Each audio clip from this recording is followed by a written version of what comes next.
Hey guys, Bowie here, and today we're going to talk about Anti-Mage.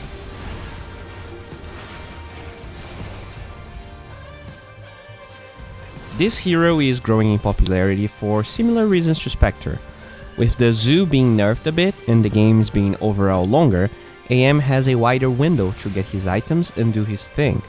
Another reason, in my opinion, for AM to become a meta hero is the nerf to Kaya. While some heroes benefited from the change, AM crushes a lot of them now. Before 727, for instance, Storm used to have a better win rate versus Anti-Mage, just because he would more often than not have more mana than now. Mana regen means over time your hero has more mana, but the mana loss reduction had a more direct, fast impact, and also meant AM would drain less mana with his hits. And now that his mechanic doesn't exist in Kaya anymore, AM is better versus Timbersaws, Storms, and Leshreks. Okay, so the reason I like to use Dota 2 Pro Tracker for stats like this, and I try to show it every single video that I make, is that here we only have like 7k plus players. Meaning the stats are actually real, you know? You don't get someone that never played Storm to influence win rates and stuff like this. And as I said already, before this patch, the win rate of Storm Spirit versus Anti-Mage was almost even. It was actually a little better towards Storm. But now, 27 wins for Anti-Mage versus 11 losses. So this is a huge win rate, and one of the many reasons I think Anti-Mage is getting popular and popular. You know, if you check a hero like Leshrek, you're 14 and 8, which is also pretty good stats. Spectre is also a hero that has negative win rate versus Anti-Mage, so 49 wins for AM versus 39 of Spectre. I think this hero is overall really good. He's being picked quite a bit actually, and yeah, let's get back to the video. But with all that said, today's video is here to talk about efficiency tricks when farming, and the first one I want to mention today is Burning's Anti-Mage build in 727. I talked about this extensively in my Spectre video that you can check out here.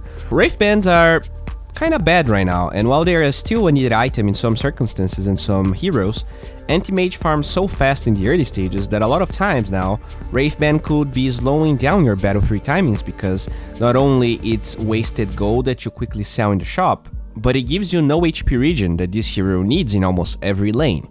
Think about it, in a hard lane, it is not unheard of to buy 5 regen items. If these are 3 tangos and 2 salves, you're spending about 500 gold. That is completely lost. By getting an early Ring of Health, you are able to get the same HP regen from Tango whilst not losing any gold, since it will push you towards your battlefield faster anyways. This is not the only benefit of getting no Wraith Bands or just one.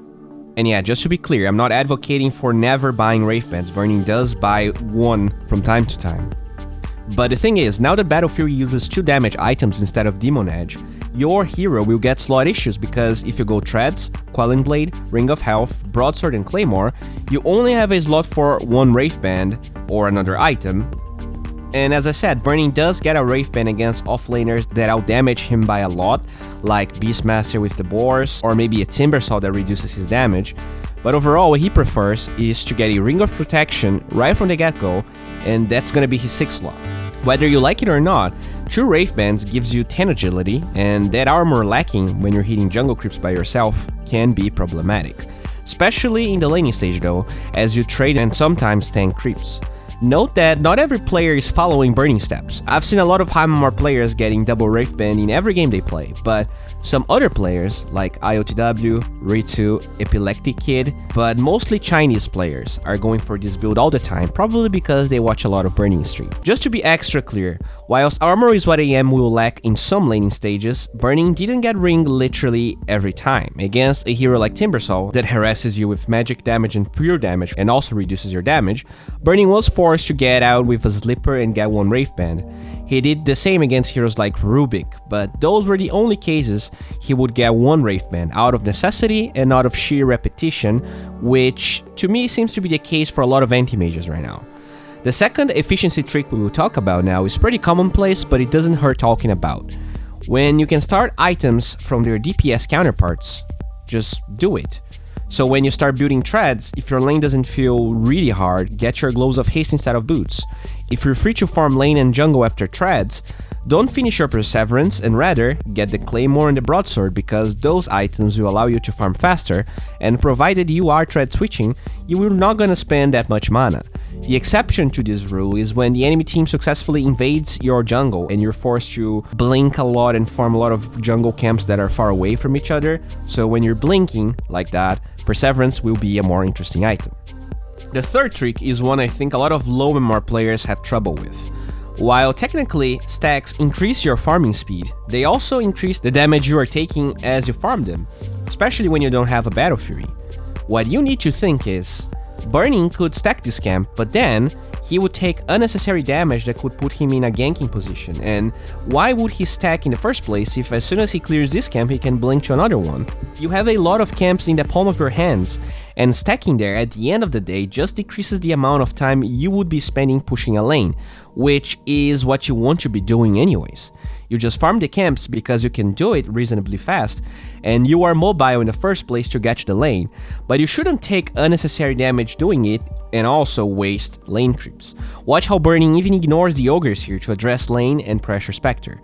Only after he farms 2 lanes of creeps and he pushes a little, heroes are missing, he goes back to farming those camps. Be careful with your TPs. This one is also something a lot of people know about in theory, but they rarely consistently execute it. Watch Burning here. His TP gets ready, and in the bottom lane there is a huge influx of gold and experience. There's even a catapult wave marching its way towards the tier 2 bottom tower.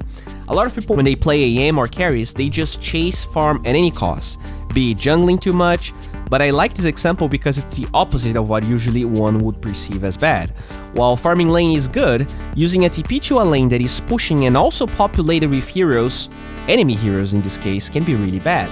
In this game in particular, Dire has a ton of heroes that can dive AM even under tower, and when they are together, you can die super easily. So if he TPs there, even if he doesn't die, he will have to walk the whole map towards the area he already is, losing a lot of time farming because those heroes are gonna chase him, they're not dumb.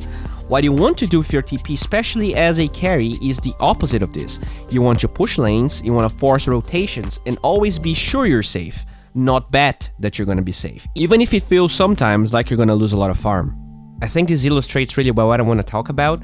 He pushes top, this is gonna force Sinners a TP to defend, and even though I said that you can use that TP to go bottom, sometimes you can also use a TP in a tower to fight. So I think both options can be good. It's really up to you to decide whether you're ready to fight, if you're full HP enough, if you can bring something to the table. You know, usually high MMR players are gonna tell you to actually fight because as an anti-mage you don't really get a lot of these scenarios where you can actually be sure to fight 5 versus 4 this early.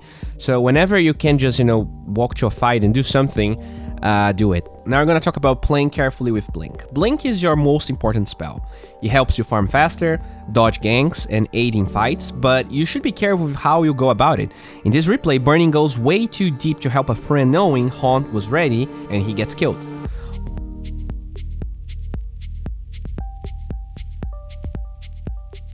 Watch the difference from that clip when he just walks to the fight. Even though he's not helping instantly, it allows him to contribute without putting himself in danger, and as an anti-mage, you should be safe. That doesn't mean you don't show up to fights, but you do it in a smart way. Now we're gonna talk about stacks again, but this time we're gonna talk about ancient stacks and a different timing once your Battle Fury is ready. After you get your Battle Fury, you might think you can farm and do everything, but you're still a small little anti-mage with a Battle Fury. So whenever you're farming stacks, especially ancients, try to position yourself away from them so that some of the ancients have to go back to their original position. This will reduce the amount of damage you will take, allowing you to split push, fight, and survive ganks better. You wanna be 100% HP at all times if possible. Just watch the difference in HP lost when I do it in the wrong way versus the right one. In this example, I even have a higher level anti-mage just jumping in front of the same stack, and he is gonna be significantly lower HP than the other one, about 300 HP difference, which might seem pretty little, but it definitely makes a difference, so be careful.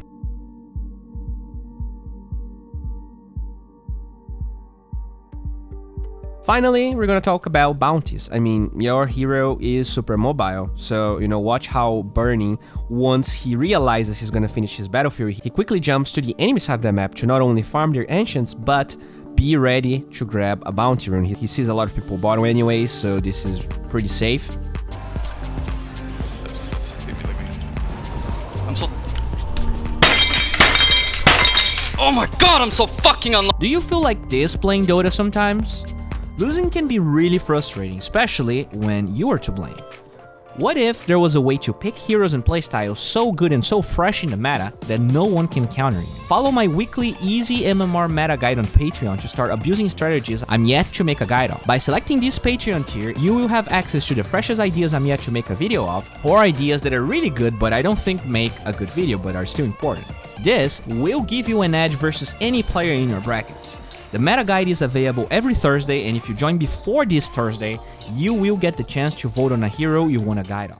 Guys, thank you a lot for watching, commenting, and subscribing. If you don't agree with something I said in this video, please make sure to leave in the comments. If you want me to talk about a specific subject, also do that. And guys, we have a super cool new feature on my Patreon. Everyone that actually joins my Patreon will be able to use my hotkey configuration file.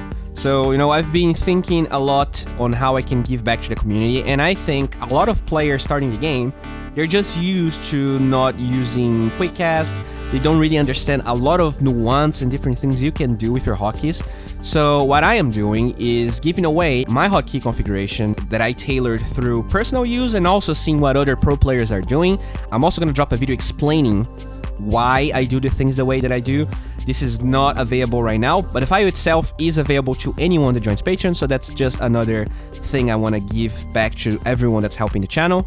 If you don't care about Patreon at all or my meta guys that I talked about, you can DM me on Twitter to get the rates for my coaching. In case you just got back to Dota because of COVID-19 or the compendium, join our Discord server. There is a lot of cool people there from all over the world, and you can find people to pub with. There's a lot of people that, dislike playing ranked by themselves, and I think that's another way the community can help you. In case my weekly meta guide is not something you care about, but you still want to give back to the channel, check our other tiers in Patreon. As I said, we also have this new feature, the hotkey configuration file that you can find. And finally, if you want to see me play or cast Dota 2, make sure to follow me on Twitch. Thank you a lot, guys. Have a good one and bye.